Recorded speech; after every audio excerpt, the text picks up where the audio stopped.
Beralih ke informasi lain, pemirsa Komisi Pemberantasan Korupsi memeriksa Bupati Buton, Sulawesi Tenggara Samsur Umar Abdul Samiun selama 7 jam terkait kasus dugaan suap sengketa pilkada di Mahkamah Konstitusi yang menjerat Ketua MK Akil Mukhtar. Dalam pemeriksaan yang berlangsung selama 7 jam, KPK meminta sejumlah keterangan kepada Bupati Buton Samsur Umar terkait dugaan suap dalam sidang sengketa pilkada yang menjerat Hakim MK Akil Mukhtar. Bahkan penyidik KPK sempat memperlihatkan video persidangan saat Samsur Umar memberikan kesaksian dalam sidang Akil Mukhtar. Hal ini dilakukan karena penyidik menganggap Samsur Umar sering memberikan keterangan yang berbeda saat menjalani pemeriksaan di KPK dengan pengakuan dirinya ketika menjadi saksi di persidangan Akil Mukhtar. Pemeriksaan Samsur Umar ini merupakan pemeriksaan ketiga sebagai tersangka setelah ditangkap di Bandara Soekarno-Hatta pada 25 Januari 2017 lalu, pasca ditetapkan sebagai tersangka pada 20 Oktober 2016 dalam kasus suap yang melibatkan Hakim MK Akil Mukhtar. Presiden Direktur Freeport-McMoRan Richard Edgerson memberikan waktu 120 hari berunding dengan pemerintah terkait perubahan status kontrak karya ke izin usaha pertambangan khusus. Apabila terjadi ketidaksepakatan, Freeport mengancam akan membawa kasusnya ke jalur arbitrase internasional.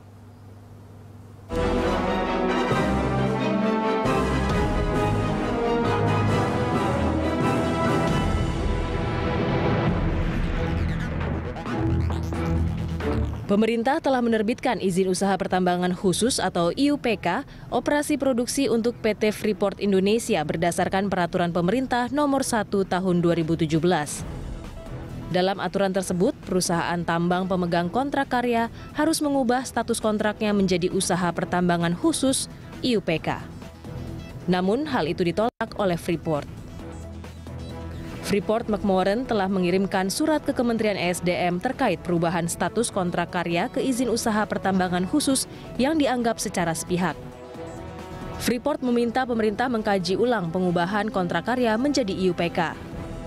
Pihak Freeport menilai konsep IUPK akan merugikan karena adanya penerapan tarif pajak tidak tetap. Itu artinya tarif pajak yang dikenakan bagi Freeport bisa berubah sesuai kebijakan dari Kementerian Keuangan.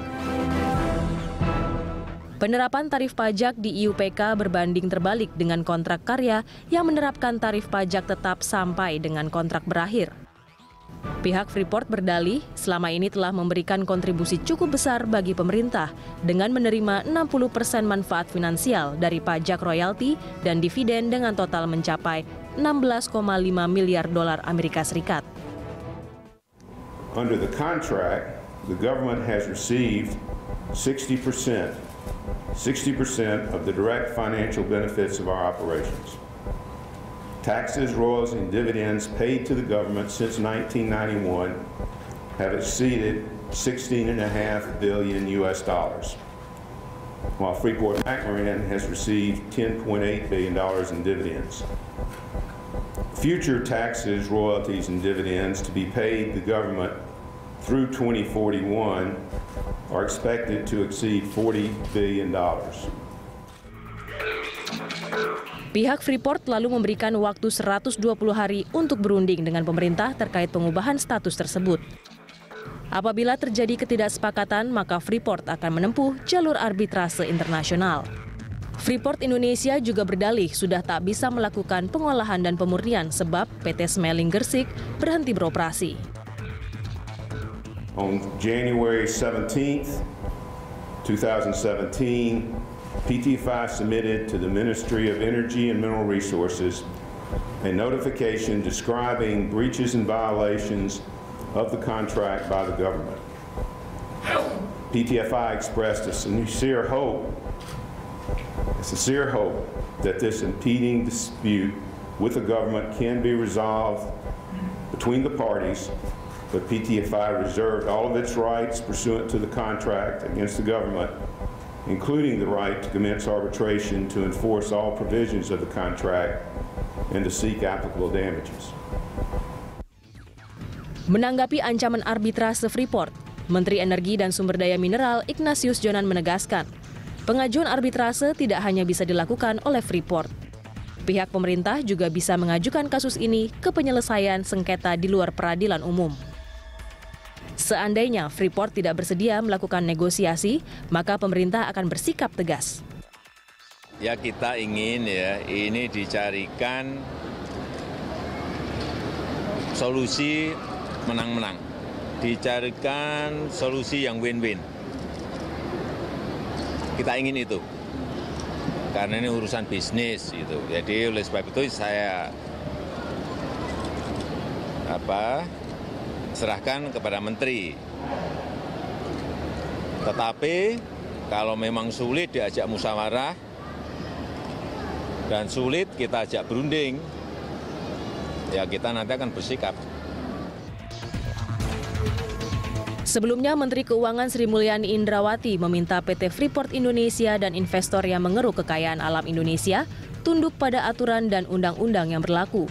Saat ini pemerintah sedang mengatur kembali pengelolaan pertambangan mineral dan batu bara demi memajukan kepentingan nasional dari kegiatan investasi hingga royalti.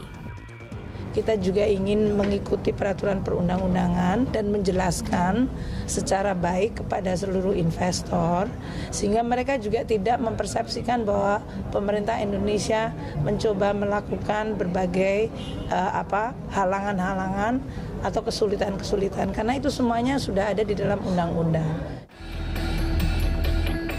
Pemerintah tidak akan gentar dengan ancaman Freeport terkait arbitrase, karena kontribusi Freeport selama ini dinilai tidak terlalu besar ke dalam kas negara. Sebelumnya, Freeport mengklaim telah membayarkan royalti dan pajak sebesar 214 triliun rupiah selama 25 tahun beroperasi di Indonesia. Menurut Menteri SDM, Ignatius Jonan, jika dirata-rata, kontribusi Freeport hanya sebesar 8 triliun rupiah per tahun. Nilai itu kalah jauh dibandingkan penerimaan cukai maupun penerimaan devisa dari tenaga kerja Indonesia. Bahkan kontribusi Freeport masih kecil dibandingkan pembayaran pajak dan dividen PT Telkom yang mencapai 20 triliun rupiah. Menteri Koordinator Bidang Kemaritiman Luhut Binsar Panjaitan juga memastikan pemerintah sangat siap menghadapi gugatan PT Freeport Indonesia. Karena Indonesia tidak boleh didikte oleh perusahaan multinasional seperti Freeport, maka pemerintah tidak akan mundur dari aturan terkait perubahan kontrak karya menjadi izin usaha pertambangan khusus. Kita sudah memberikan opsi terbaik yang tidak melanggar undang-undang dan peraturan yang ada. Ya, enggak apa-apa, tadi kita siap kalau itu diajukan ya kita akan layani dengan baik. Ya kita, kalau yang kita hitung mestinya kita menang dong. Kita di undang-undang Indonesia, manunya di Indonesia, kita undang-undang 2009 harusnya dia sudah membuat smelter, dia tidak buat smelter. Dia harus divestasi 51%, dia tidak divestasi waktu itu. Jadi apalagi? Meningkatnya ketegangan antara Freeport dengan pemerintah membuat saham Freeport-McMoRan terus tergerus pada pekan lalu. Pada perdagangan Selasa malam 21 Februari 2017, saham emiten berkode Bursa FCX itu ditutup anjlok 5,23% ke level $14,13 Amerika per unit saham. Berdasarkan data Bloomberg, saham Freeport terus terkoreksi dari posisi $14,91 Amerika per unit saham menjadi $14,13 Amerika per unit saham. Penurunan harga saham mengakibatkan penurunan kapitalisasi pasar Freeport ke level $19,24 miliar Amerika. Polemik izin usaha Freeport Indonesia berimbas negatif terhadap kinerja saham induk usaha di Bursa Amerika Serikat. Sejumlah kalangan mendukung sikap pemerintah dalam menghadapi ancaman PT Freeport Indonesia. Pemerintah diminta tidak perlu takut dengan ancaman tersebut karena langkah menyelesaikan investasi dan usaha PT Freeport Indonesia sudah tepat. Wakil Ketua Komisi 7 DPR RI, Satya Wirayuda, meminta pemerintah tidak perlu khawatir karena Freeport telah melanggar pasal 170 Undang-Undang Minerba. Harus mematuhi pasal 170 yang saat ini sudah jelas-jelas dilanggar. Karena di pasal 170 itu kalau statusnya masih dalam bentuk kontrak karya, maka pembuatan fasilitas pemurnian atau smelter itu harus dilakukan paling lambat akhir tahun 2014. Ketua DPR RI Setia Novanto juga meminta pemerintah siap menghadapi tuntutan itu. Menurut Novanto, apa yang dilakukan pemerintah sudah tepat. Namun ia menyarankan harus ada komunikasi yang aktif agar keinginan pemerintah diikuti. Senada dengan Novanto, Ketua Umum Himpunan Pengusaha Muda Indonesia Bahlil Lahadalia menyebut langkah pemerintah tidak salah. Selain menjalankan undang-undang, pemerintah tidak bisa disalahkan terkait syarat perubahan KK menjadi IUPK.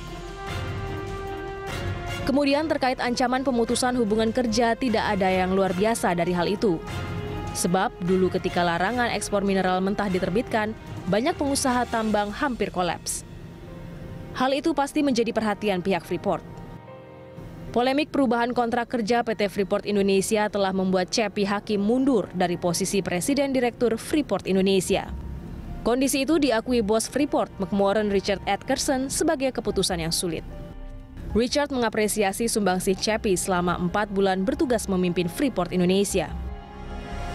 Sementara itu, pekerja tambang Freeport maupun perusahaan kontraktor mulai terkena dampak proses negosiasi izin usaha. Kantor Imigrasi Kelas 2 Tembagapura mencatat, lebih dari 20 pekerja asing yang bekerja di kontraktor Freeport telah meninggalkan Timika, Papua. Menurut Kepala Kantor Imigrasi Tembagapura, Yesaya Samuel Enoch, para pekerja asing tersebut kembali ke negara asalnya karena habis kontrak dan terkena dampak pengurangan tenaga kerja. Sejauh ini, karyawan perusahaan kontraktor Freeport yang terkena PHK telah mencapai 300 orang dan ratusan karyawan Freeport Indonesia telah dirumahkan.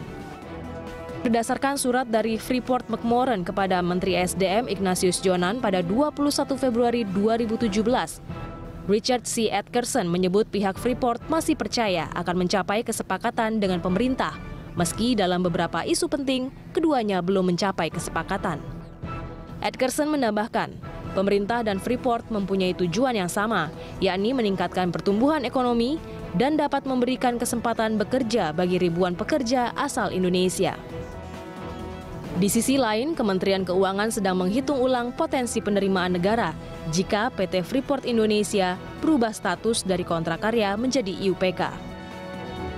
Sebagai informasi, peraturan royalti dalam KK terhitung 1% untuk emas dan perak, serta 3,5% untuk tembaga.